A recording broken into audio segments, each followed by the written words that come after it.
Hey everyone, welcome back to the channel. Today, we're diving deep, and I mean really deep, back in time to answer a massive question. Where did all of Earth's water come from? Look at our planet. It's called the blue marble for a reason. Over 70% of its surface is covered in water. But was it always this way? The short answer is no, and the story of how it got here is absolutely epic. Let's rewind the clock about 4.5 billion years. Picture the early Earth. It's not the beautiful blue and green world we know today. It's a hot, molten, fiery ball of rock, constantly being bombarded by asteroids and comets left over from the formation of the solar system. It's a chaotic, violent, and utterly inhospitable place. There's no liquid water anywhere. The surface is so hot that any water would instantly vaporize. So, if Earth started out as a dry, scorching rock, how did we end up with these vast, life-giving oceans? For a long time, scientists thought the answer came from within. The theory was that as the molten Earth slowly cooled, volcanoes began to erupt all over the planet. These volcanoes weren't just spewing lava. They were also releasing massive amounts of gases trapped inside the Earth's mantle. This process is called volcanic outburst, and one of the main gases released was water vapor. Basically steam. Think of it like the whole planet letting off steam on a cosmic scale. This steam would have formed a thick, dense atmosphere. As the planet continued to cool over millions of years, this water vapor would eventually condense and fall as rain. And it didn't just rain for a day or a week. It rained for centuries, maybe even millennia. This colossal non-stop downpour slowly filled the low-lying basins and craters, giving birth to the very first oceans. It's a compelling story, and it's definitely part of the picture.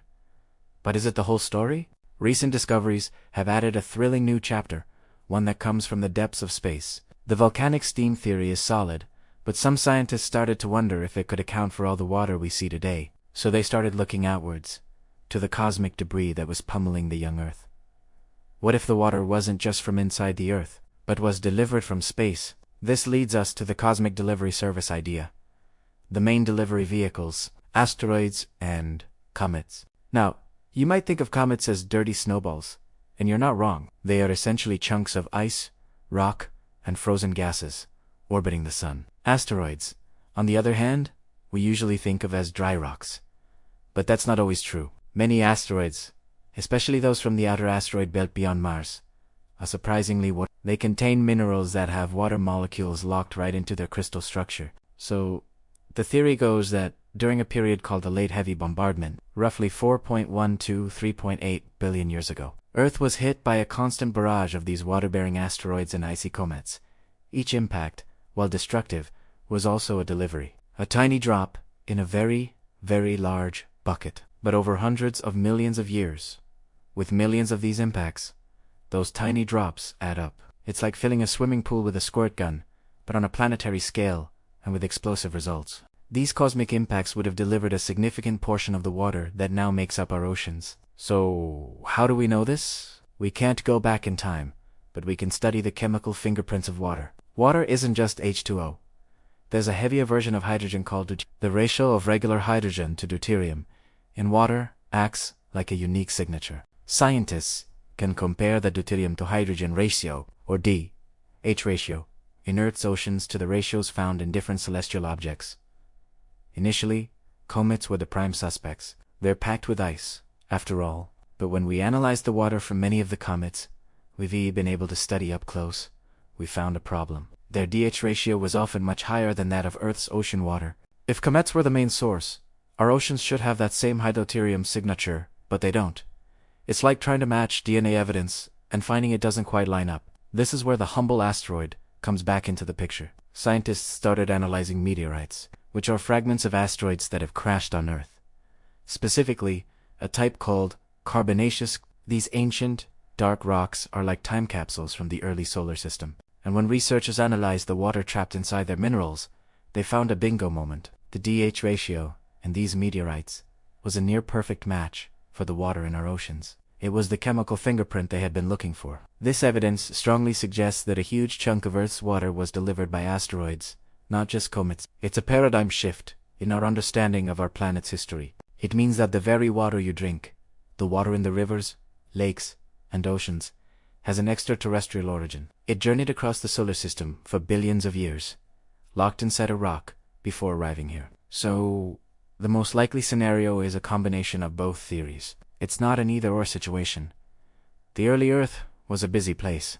Volcanoes were erupting, filling the atmosphere with steam from Earth's interior. At the same time, the planet was being pelted by water-rich asteroids and a smaller number of comets. It was a one-two punch. The volcanic steam created the initial atmospheric moisture and perhaps the first shallow seas. Then, the cosmic bombardment topped it off, delivering vast quantities of water that perfectly matched the chemical signature we see today. Imagine the scene: a young, cooling Earth with a thick, steamy atmosphere.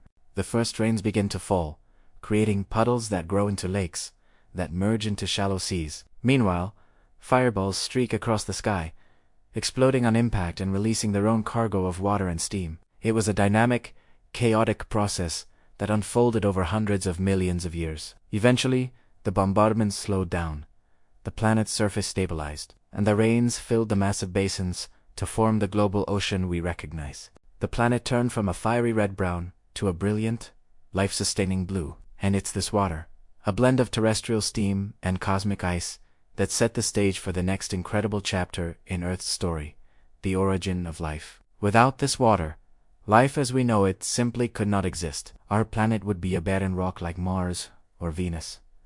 So, the next time you take a drink of water or look out at the ocean, remember its incredible journey. Some of it rose from the fiery heart of our planet, and some of it traveled across the vast, dark emptiness of space on an asteroid, just to get here. It connects us not only to the deep Earth but also to the cosmos itself. It's a humbling and awe-inspiring thought. What do you think? Does it blow your mind that we're drinking ancient space water? Let me know your thoughts in the comments below. I'd love to hear what you think about this cosmic story. And if you enjoyed this journey back in time, don't forget to hit that like button, subscribe for more deep dives into science, and ring that notification bell so you never miss an episode. Thanks for watching, and I'll see you in the next video.